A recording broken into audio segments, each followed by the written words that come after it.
Hey, everybody, I'm Sabrina Diaz. Thank you so much for jumping on tonight for Atomic Habits, chapters 9 and 10.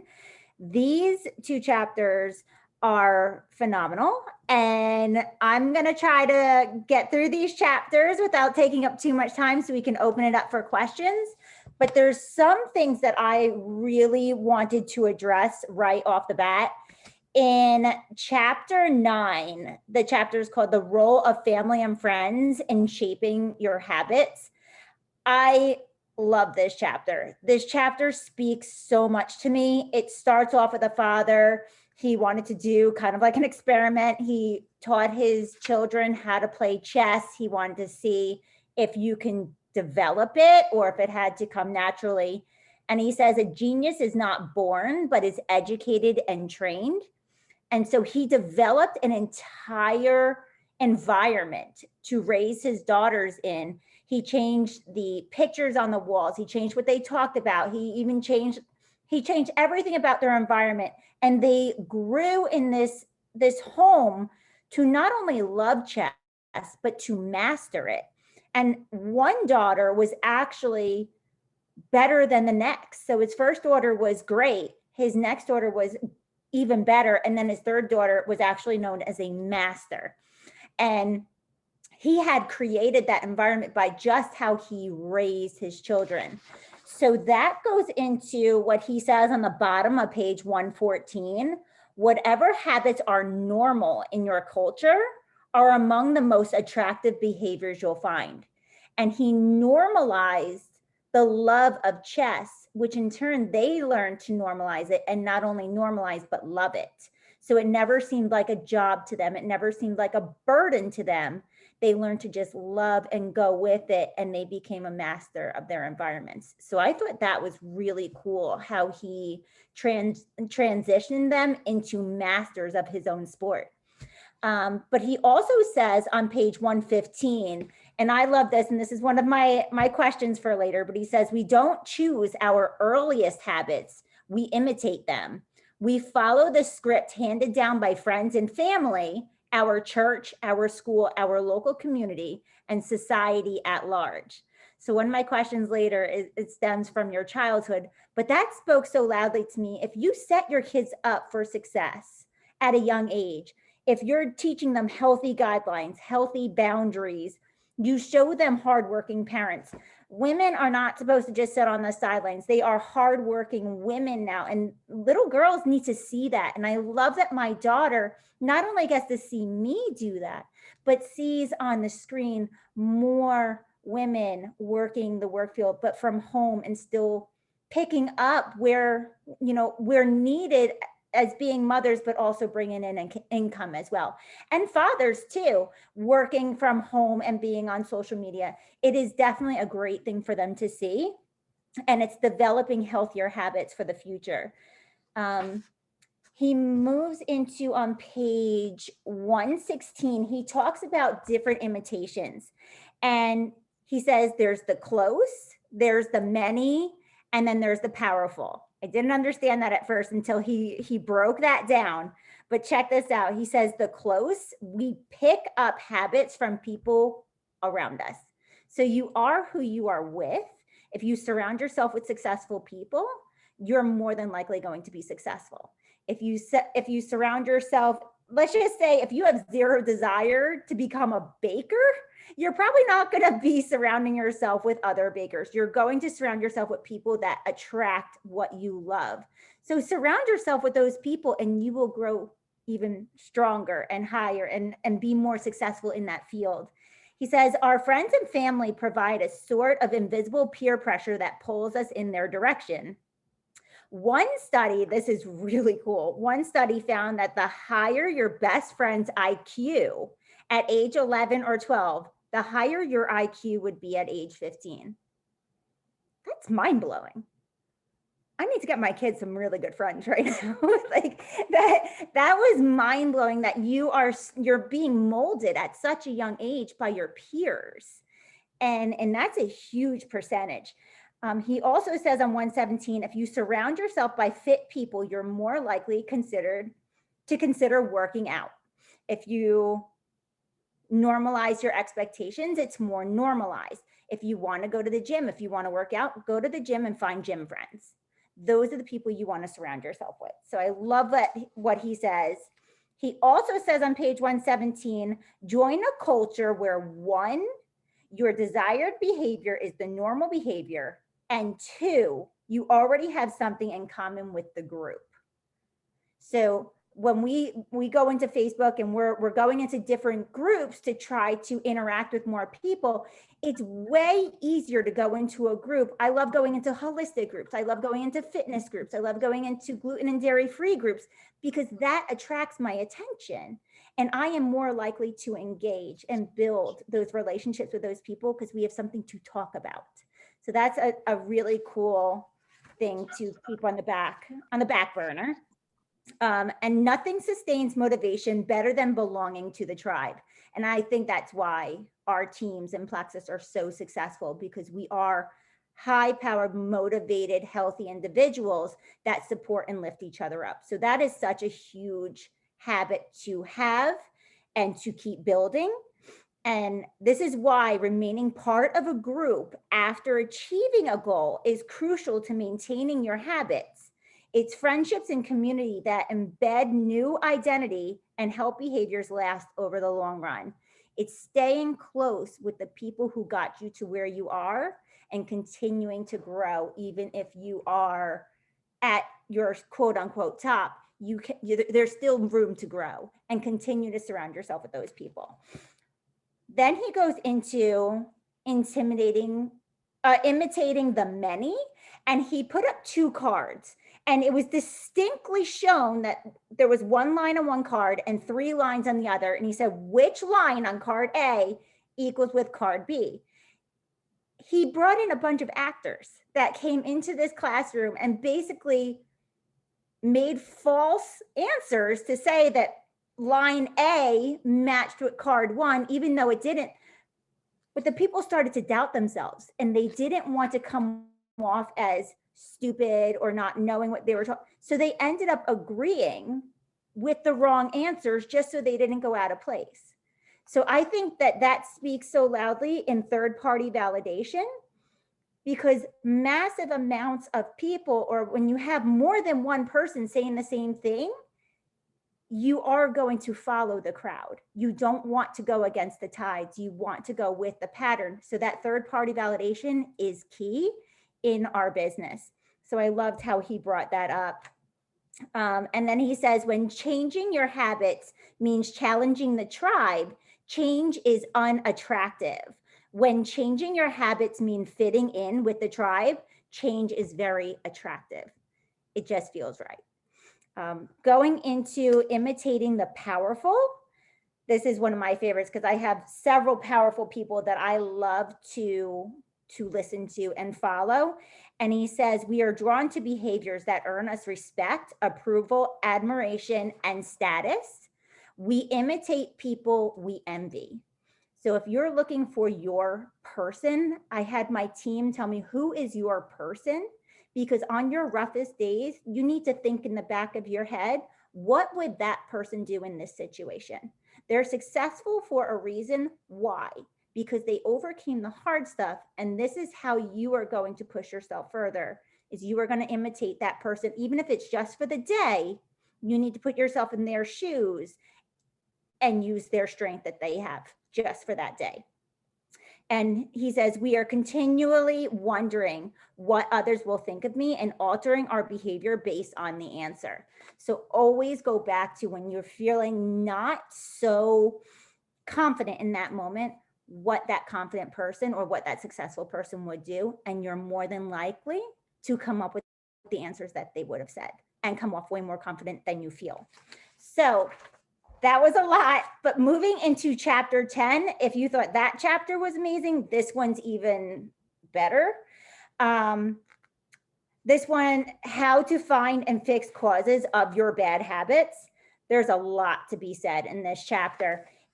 He goes into rewarding yourself and making the bad habits go away by rewarding the good habits. So if you have to read a book, and you have to get through that book. Rewarding yourself with an exciting and enjoyable habit after you are done completing, it creates a happy habit that you're going to continuously keep doing. So rewarding yourself and rewarding others for doing the right behavior is actually the absolute best thing that you can do to start building healthy habits. He says, he talked about quitting smoking in this chapter and how he started smoking because of his friends, but yet he read this book and he started to learn that he actually did not want the cigarette. He did not want to smoke.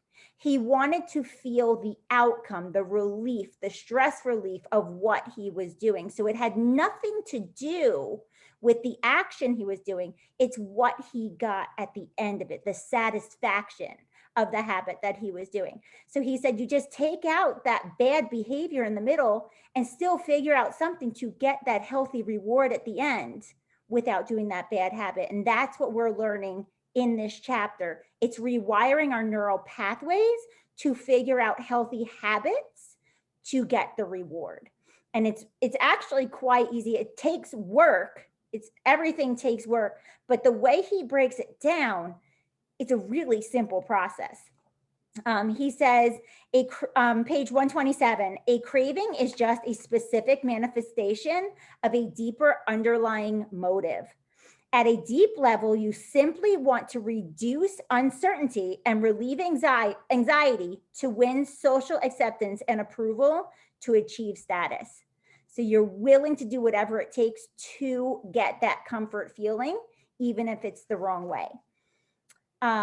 He goes into, I love how he breaks it down. When you want to find love and reproduce, it says equals using Tinder. Connect and bond with others, browsing Facebook. Win social acceptance and approval, posting on Instagram. Reduce uncertainty, searching on Google. It's what he is doing to answer these questions. He also says on 128, your current habits are not necessarily the best way to solve the problems you face. They are just the methods you learned to use. Once you associate a solution with the problem you need to solve, you keep coming back to it. Read that again. That's on page 128. Read that whole paragraph right there, because it's fire. You come back to what makes you feel better is what it really comes down to. Switch it out. Do the swap. I have so much highlighted. I don't want to take up too much time, but he says, okay, on page 130, how to reprogram your brain to enjoy hard habits. Sometimes all you need is a slight mindset shift. For instance, we often talk about everything we have to do in a given day. If you have to wake up early for work, you have to make another sales call for your business. You have to cook dinner for your family. Now imagine changing just one word. You don't have to, you get to. Just taking out that one word changes the entire dynamic of what you have to do that day. You get to.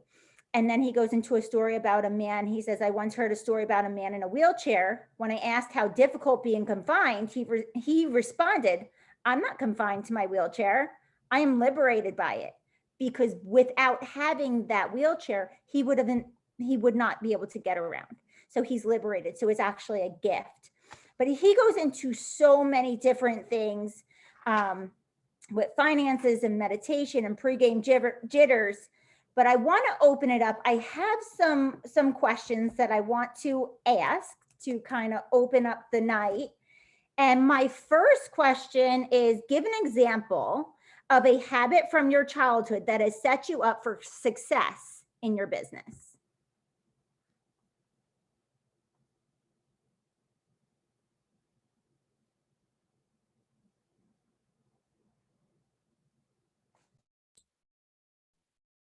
I'll start. No, who's talking? You go ahead. It's failing. I better go before this baby screams. I think just the things that my mom would say, like I hear it in my head: work, before play. That was one thing that I thought of when I read this. And I teach my kids the same thing, but when I feel like, like shopping online or something, like, nope, gonna get my plexus work done first. It's just a habit. So that was something that came to my mind. Literally stole what I was gonna say.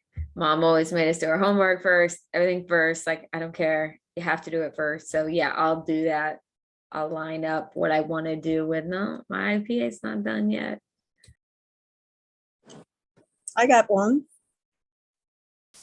Hello. Falling down, brushing yourself off and getting back up again and starting all over again and not worrying about that you fell down and you got hurt. You just keep moving along. Just keep moving along. My dad was good for that. He was like, brush it off. Let's go. Stop crying. Keep going. So that's one of the things that I thought of. I love that. It's so true. Thank My you. grandfather would say, brush it off. Come here and show me your boo-boo. Like, Yep. I'd be laying there on the floor and he's like, now get up. Come show me it. Anybody else? So my dad always said, nothing in life is for free and you have to work at it if you want it. So he was such like a good example of a hard worker, and literally anything that we wanted, he would work double time and we would get it, but he would work really hard. And he showed us that you can't just sit there and get what you want without actually putting the work in. So I thought that was really good. He was a really good example for being a hard worker. He always provided, no matter whether he had a job or didn't have a job. So yes, I agree with that one, Franny. Dad was definitely special.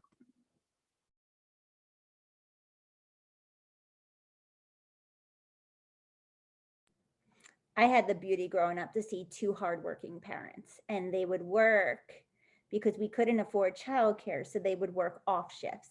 So I always knew my mom was going to be gone in the morning, and yet my father would work all night to make sure that he could provide for all of us. So I guess growing up, drive was always something embedded inside me, and it wasn't an option. My father worked all night, my mother worked all morning, but they taught us, and all of my brothers and sisters were all successful for that reason. They taught us that from a young age. So moving on, who is your powerful person you try to imitate? I'm going with Oprah.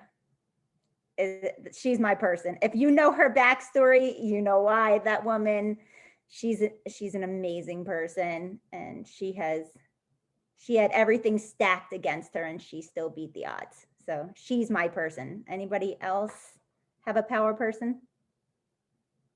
I do.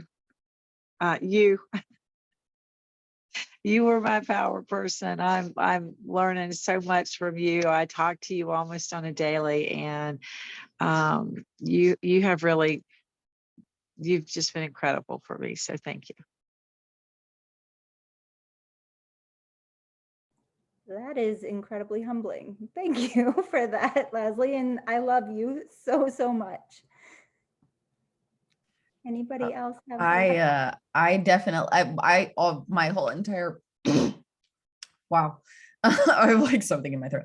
Like, my whole entire business, I would definitely like Fallon was my power person, where I would like, if Fallon can do it, I can do it, so Fallon and definitely Brittany Howard, are, just people who have like gone ahead of me that really I look up to.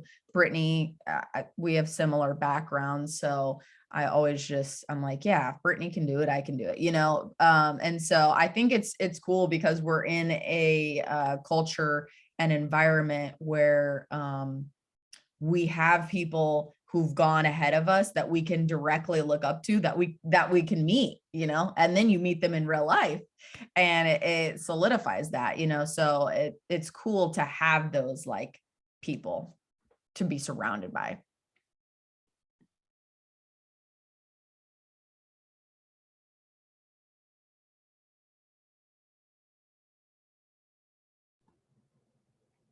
Anybody else have a power person they want to share?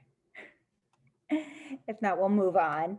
So number 3, I have, what mindset shifts have you made in your business to create good habits? Something I had to overcome is block scheduling. It's something I continuously talk about because I thought it was a waste of time. No, it actually gains you a lot of time freedom.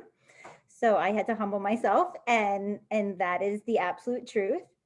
And to be quite honest, book club. I did not see the value in book club when I first started. It is very true. And here I am leading book club. What a swap out. But I totally see the importance, and it was a mindset shift. Anybody else?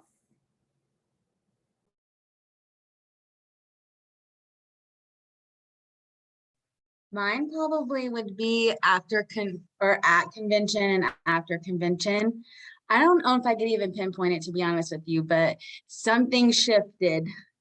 And even, Natalie Borges was like, I don't know what's going on with you, but I can tell, like, your mindset shift, everything shifted. And I was like, I really just love it.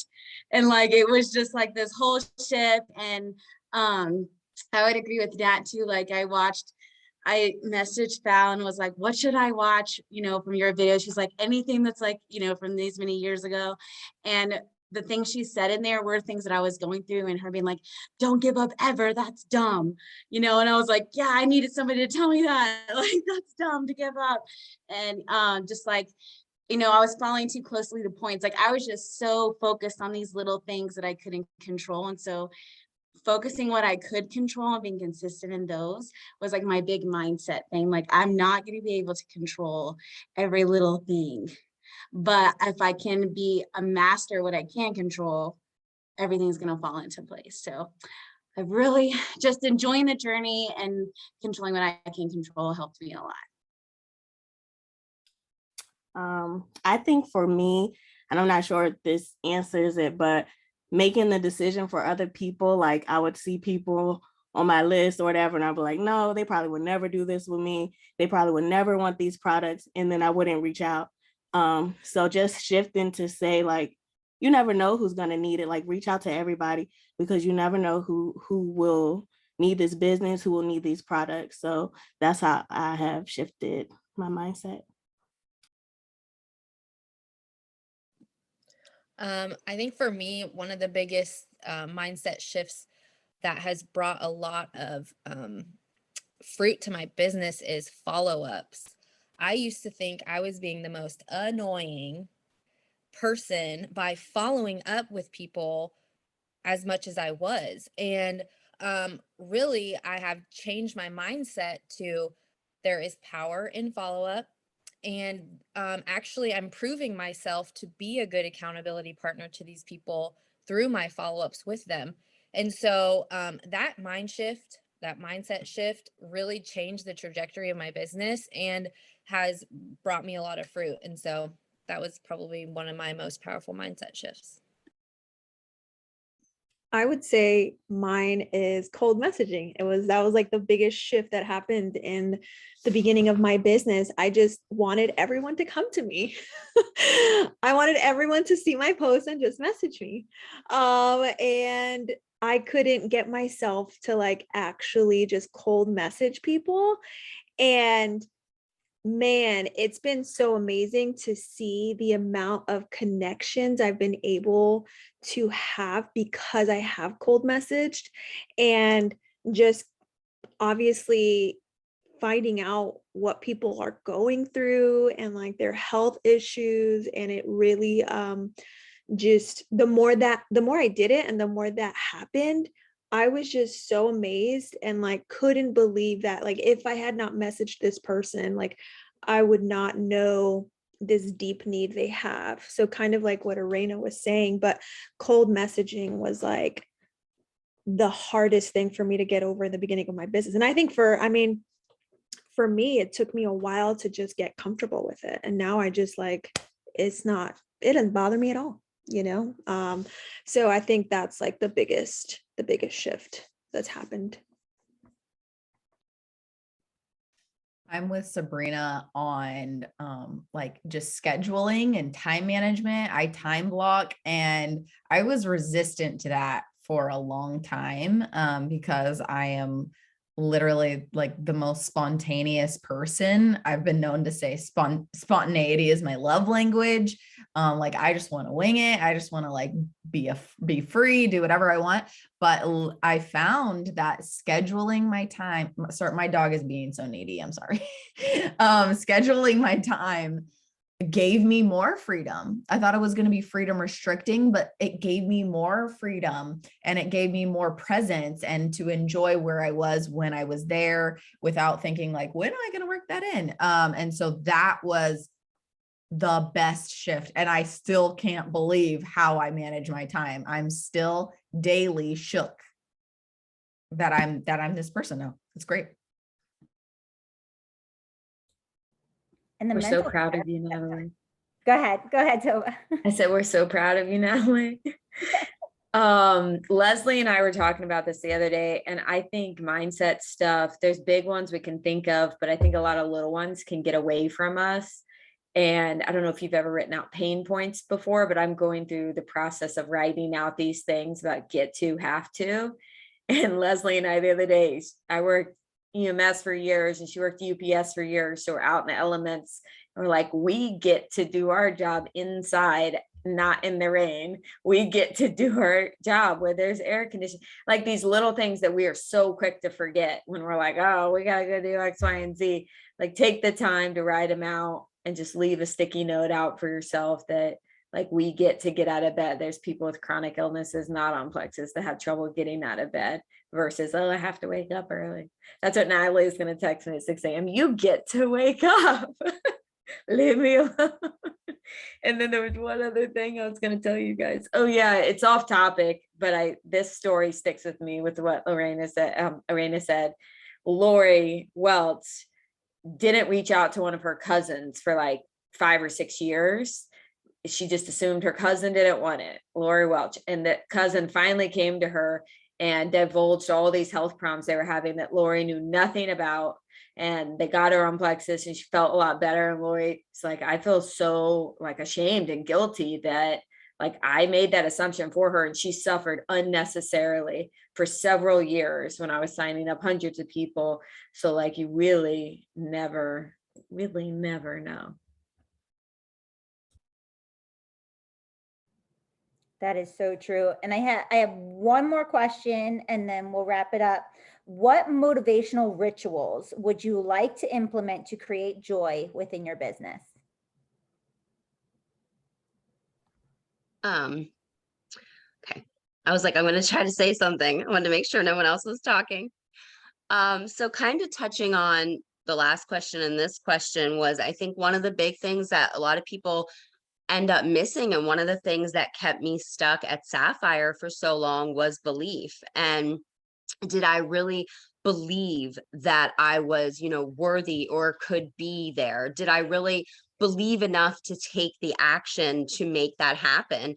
And so I've said on some calls and stuff, but one of the biggest things that I did start doing was, leaving personal affirmations around, like, I have products and an opportunity that people need and they want. I am a leader that can create leaders and people want to follow. Like all of the mindset things that I had to tell myself, and I still have those same affirmations and I keep those just to know, like that was something that really helped me to get unstuck, was waking up with that attitude of gratitude every day. You know how we go from the have to get to, and then seriously diving in deep and believing that I could be, whether it was ruby or emerald or diamond, but believing that I could be there and that I was worthy of that. And that was something that I literally struggled with for many years. And Fallon, in the beginning of the business, I would sell Accelerator and Slim when we first had it. And she said, well, do you believe, I said, well, people just think these products are so expensive. And her question was, well, do you believe these are expensive? And that question in the very beginning literally changed my business, because I was like, yeah, they're expensive. And she was like, there's a problem. So it's all going back to belief, whether it's the products or the opportunity or whatever it is in this business. Like, you have to dive deep into your belief, because I see it so often, you know, on calls where people just, they don't believe. They're like, okay, if you think so. I'm like, no, you can do this. Like, you've got this. So I think, and it gets overlooked a lot of times too. So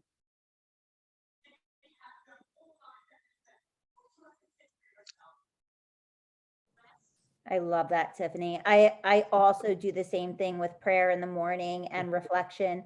I have I blocked in my prayer time with the Lord because I needed that, and it's from 8 to 9 every single morning, and it's fantastic. And I have a room. I go in there, close the door, and nothing else happens within that hour except it's time with the Lord. So that is very, and it starts off your day really, really good. Like, you're in a positive mindset, you're in a good place. I also started a new Bible study, Anxious for Nothing. It's really, really good, by Max Lucado. So that's been really filling up that time as well. So that's a good book if anybody wants to try that.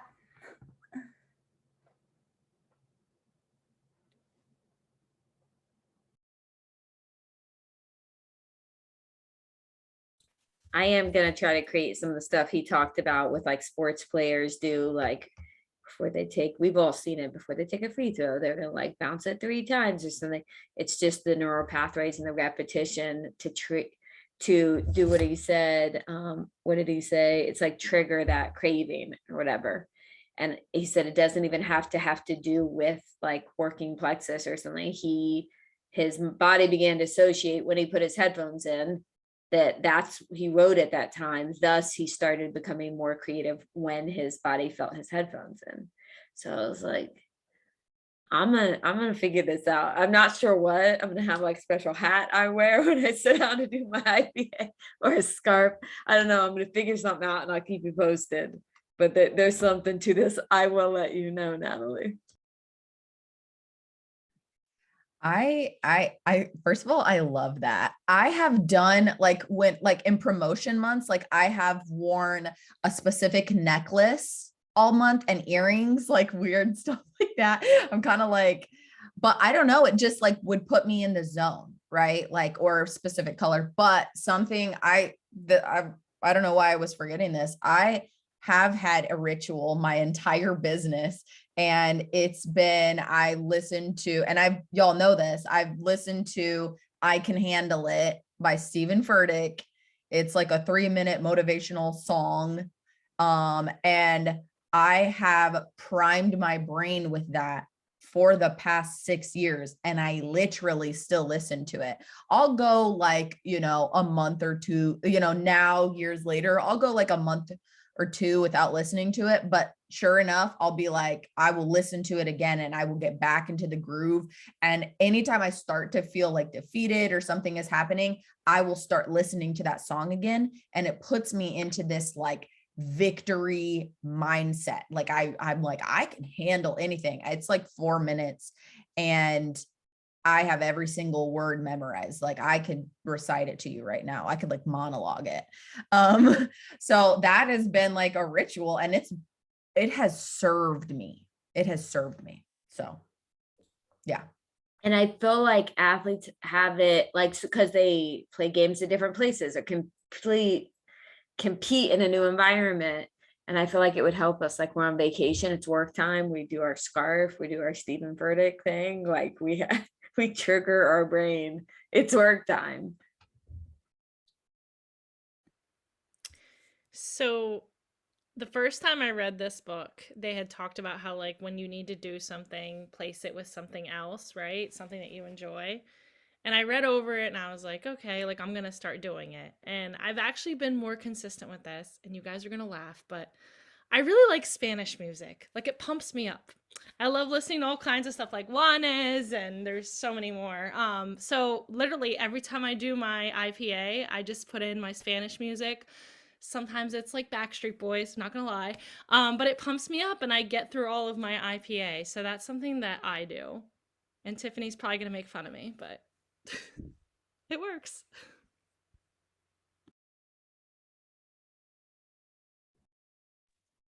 Gotta love the Backstreet Boys too, girl. I need to try some Spanish music over here. Something else I wanted to say too was, I don't know if y'all remember when Mel Robbins came and spoke. What was that? Leaders Retreat or convention? Convention 2019. Okay, I was thinking, I remember 18 was Maxwell, which he's coming back. Okay, so 19, but I read her book and I still use what she said about her 5-second rule too, especially when it comes to waking up, because I can tend to be a night owl and then I still have to kind of be a morning bird. So, but she says that if you have an instinct, basically, that you have to physically move and act on it, or the brain basically like kills it. So, the moment that you have that desire, act on that goal or commitment and use the role. And she basically like counts down like 5, 4, 3, 2, 1, and then she acts on it before she counts down. But her book is really good about it. She goes into a lot of detail, tips, like just different examples and stuff. But that's something else that has definitely helped me in the years, because it's again going back to the brain, switching on your brain, the book that we've heard and listened to by Carolyn Leaf. But it's similar to that. You're teaching your brain that in those 5 seconds it wants to react, versus then you're switching it off after that 5 seconds. So good stuff. I have to agree. Mel Robbins is literally phenomenal. I have subscribed to her podcast and love her to death. She is so inspiring. But I'm going to end it there. It's 9:40. So I just wanted to thank everybody for jumping on tonight. These chapters were phenomenal. And I will see you next week.